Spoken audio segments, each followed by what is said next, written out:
Fancy বাজাৰ যাম বুলি ৰাতিপুৱা 10:30টাতে ওলাই আজৰি। মানে এইবাৰ পূজাৰ বজাৰ কৰিমেই কৰিম। মোৰ বাৰু পূজা চোৱা নহ'ব, কাৰণ মই যিহেতু ঘৰলৈ যাম আৰু মোৰ ঘৰ মাজুলীত যিহেতু পূজা নাপাতে। হ'লেও চাওঁ, পূজাৰ পৰিৱেশ বুলি দুইজনী ওলাই আহিলোঁ। লগত আছে মোৰ ভণ্টি। আমি যি প্লেনিঙেই কৰোঁ লাগে সদায় ফ্লপেই হয়। চাওঁচোন আজি কি হয়। গতিকে আহি পালোহি ফেঞ্চি বাজাৰ, আৰু আহি পাই মোৰ মনটো ইমানেই ভাল লাগিছে, কিয় জানেনে? মানুহৰ ইমান কম ভিৰ। ভাবিলোঁ আজি পূৰা বজাৰ কৰিম। আগলৈ আগুৱাই গৈ আছোঁ, মানুহৰ ভিৰ বাঢ়ি গৈ আছে। হ'লেও বোলো নাই, আজি বজাৰ কৰিমেই। আগত গৈ দেখিলোঁগৈ ইমানেই ধুনীয়া ধুনীয়া খাৰু আৰু ফুলিৰ কালেকশ্যন আছে। 100 টকাতে বিৰাট ধুনীয়া ধুনীয়া খাৰু আৰু ফুলি। মোৰ এইবোৰত ইমান চখ নাই, সেইকাৰণে ভণ্টিয়ে চইচ কৰিছে।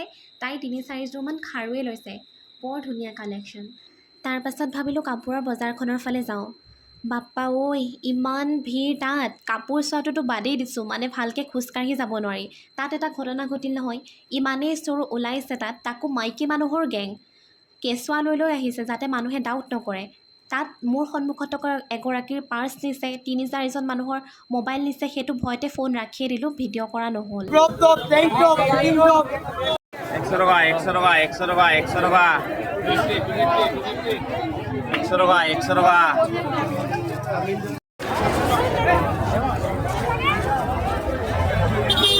ৰাতিপুৱা 12:30টাৰ পৰা এতিয়া 4টা বাজিলে।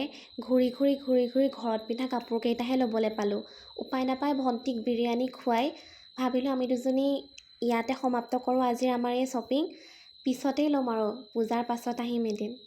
ঘূৰি আহোঁতে এয়া চাওকচোন। অৱশেষত আহি ৰুম পালোহি। দিনৰ পৰা ৰাতি হৈ গ'ল, তথাপিতো ঘৰত পিন্ধা কাপোৰকেইটাহে আহিলে। ধন্যবাদ।